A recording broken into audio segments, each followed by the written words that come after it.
Al Jazeera. Let's go back to Shihab now for more news from the Americas. Shihab.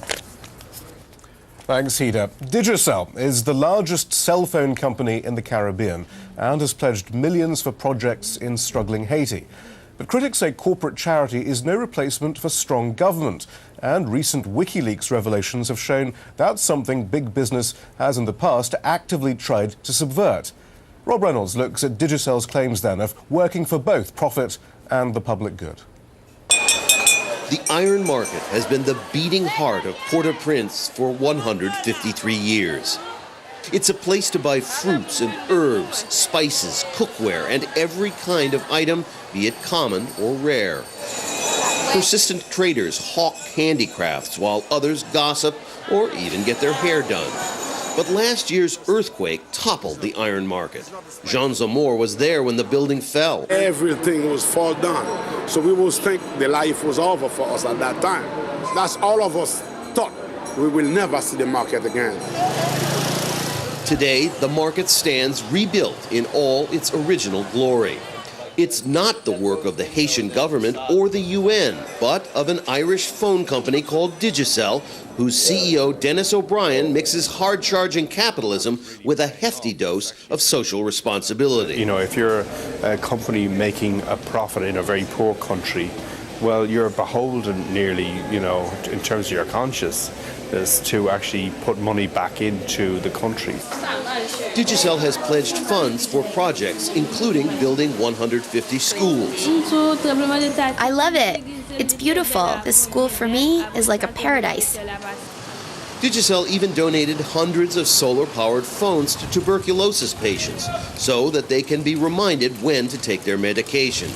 Out of all the projects that Digicel took on after the earthquake, O'Brien says rebuilding the iron market was the toughest job. The iron market was just a ball-busting project. It was just so difficult to get done in 12 months. Digicel does make handsome profits in Haiti, but O'Brien won't say exactly how much. So far, Digicel has spent $50 million on philanthropy, reportedly a small fraction of its profits. I think it's a corporate strategy. It doesn't really cost them very much. O'Brien has become cozy with the politically powerful, including the new president, Michel Martelly, who just this week presented him with the country's Order of Merit. First of all, just thank President Martelly for this wonderful honor. Some Haitian social activists say Digicel's promotions and marketing encourage poor Haitians to part with money better spent on things like food. Brian rejects the criticism. Well, certainly I wouldn't consider it exploitation. It's a basic human right in my mind that people be allowed to communicate. Even critics readily agree that Digicel gets things done. And in a country as dysfunctional as Haiti, that means a lot. Rob Reynolds, Al Jazeera, Port-au-Prince. Kim Ives is a journalist with the newspaper Haiti Liberté. He joins us live from New York. Clearly then, Digicel is presenting itself as a force for good amidst a dysfunctional government. But have corporations generally been beneficial for Haiti? Are they the answer now? Well, you can't argue with rebuilding the iron market or building schools, but the fact is 25 years ago, Haiti had about 9 state industries, among them a telephone company that was fully functional, and shortly after that, it ended up recently it got privatized, and I think this is what's happening, is the corporations are coming in and taking advantage of Haiti's weakened state industries to make off like bandits. And now we have these WikiLeaks documents that you've been going through, which suggest companies have actively subverted democratic impulses and developmental impulses. Yes, I think that we see the U.S. Embassy in particular, that's who we get a picture into in the WikiLeaks documents, has been working with U.S.